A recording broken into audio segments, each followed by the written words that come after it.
Assalamualaikum warahmatullahi wabarakatuh. Hai semuanya, bagaimana kabar kalian hari ini?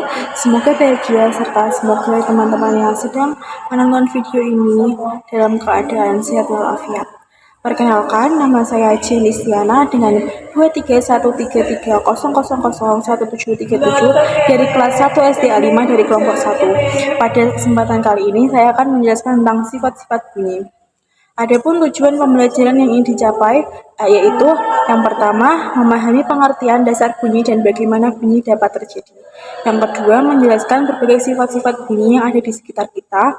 Yang ketiga yaitu mengidentifikasi beberapa contoh sifat bunyi dalam kehidupan sehari-hari.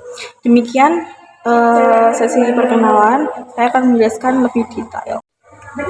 Penjelasan pertama, saya akan menjelaskan tentang bunyi merambat melalui medium atau zat pratara yang dibagi menjadi tiga. Yang pertama yaitu perambatan melalui zat padat. Bunyi dapat merambat paling cepat melalui zat padat dibanding medium lainnya. Contohnya yaitu telepon mainan dari kaleng yang dihubungkan menggunakan benang. Yang kedua, menempelkan telinga ke rel kereta untuk mendengar kereta yang mendekat. Yang ketiga, mendengarkan detak jantung menggunakan stetoskop. Kecepatan perambatan bunyi dalam besi sekitar 5120 meter per detik.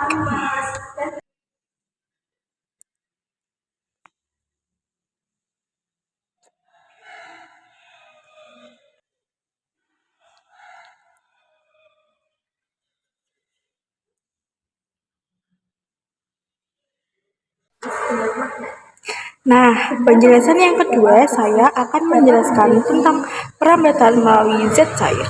Air adalah medium yang baik untuk merambatkan bunyi. Contohnya yaitu yang pertama, mendengarkan suara batu yang diketukkan di dalam kolam. Yang kedua, suara paus dan lumba-lumba bisa terdengar hingga bermili-mili jauhnya di laut. Yang ketiga, mendengar suara saat berenang di dalam air. Kecepatan perambatan bunyi dalam air sekitar 1500 meter per detik. Contohnya yaitu bersifat seperti magnet. Magnet yang terjadi karena dialirnya arus listrik tersebut elektromagnet. Nah, penjelasan yang ketiga yaitu perambatan melalui udara.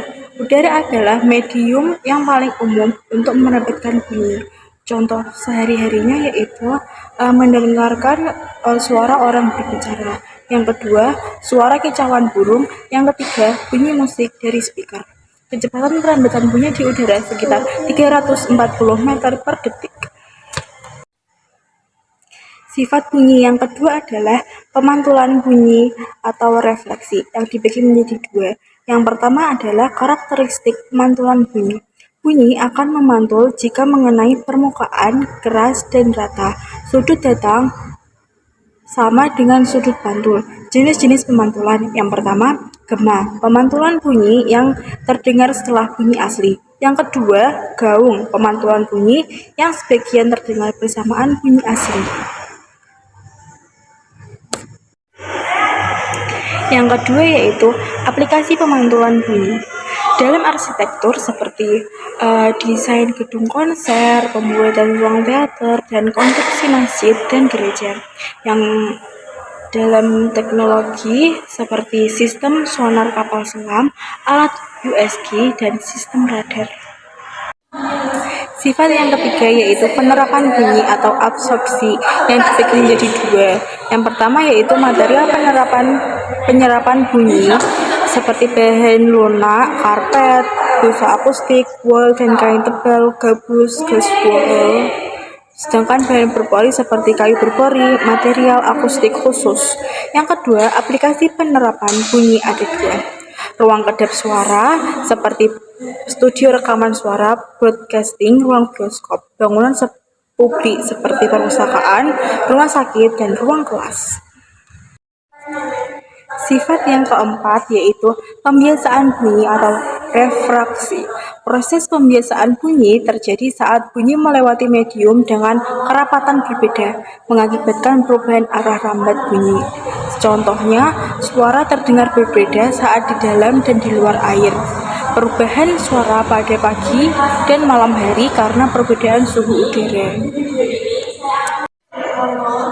Sifat yang kelima yaitu sumber bunyi. Semua bunyi berasal dari benda yang bergetar. Semakin cepat getaran, frekuensi semakin tinggi, nada semakin tinggi. Semakin lambat getaran, frekuensi semakin rendah, dan nada semakin rendah. Contoh sumber bunyi alat musik seperti gitar, drum, piano. Kalau pita suara manusia itu bergetar saat berbicara, bergetar saat bernyanyi. Sifat yang keenam yaitu frekuensi bunyi yang dibagi menjadi 3, infrasonik, audiosonik, dan ultrasonik. Infrasonik tidak dapat didengar oleh manusia, namun dapat didengar oleh gajah dan jerapah. Yang kedua, audiosonik dapat didengar oleh manusia. Contohnya musik atau percakapan. Yang ketiga, ultrasonik tidak dapat didengar oleh manusia. Dari penjelasan tersebut dapat disimpulkan beberapa poin, yaitu yang pertama, bunyi memerlukan medium untuk merambat, baik melalui zat padat, cair, ataupun gas. Kecepatan perambatan bunyi paling tercepat terjadi pada zat padat, diikuti zat cair, dan paling lambat yaitu melalui udara. Yang kedua, bunyi dapat mengalami pemantulan atau refleksi ketika mengenai permukaan keras dan rata, yang menghasilkan fenomena seperti gema, gaung, dan banyak dimanfaatkan dalam arsitektur dan teknologi modern. Yang ketiga, bunyi dapat diserap atau absorpsi oleh material-material tertentu, terutama bahan lunak dan berpori. Sifat ini dimanfaatkan dalam desain ruang, kedap suara, dan bangunan publik yang membutuhkan kontrol akustik. Yang keempat, bunyi dapat mengalami pembiasaan atau refraksi saat melewati medium dengan kerapatan berbeda, menyebabkan perubahan arah lambat bunyi. Yang kelima, semua bunyi berasal dari benda yang bergetar. Dengan frekuensi getaran menentukan tinggi rendahnya nada yang dihasilkan. Yang keenam, berdasarkan frekuensinya, bunyi terbagi menjadi 3 kategori, yaitu infrasonik, audiosonik, dan ultrasonik. Sangat penting dalam mengembangkan teknologi dan penerapan dalam kehidupan sehari-hari. Sekian penjelasan dari saya. Apabila ada salah kata, mohon maaf. Wassalamualaikum warahmatullahi wabarakatuh.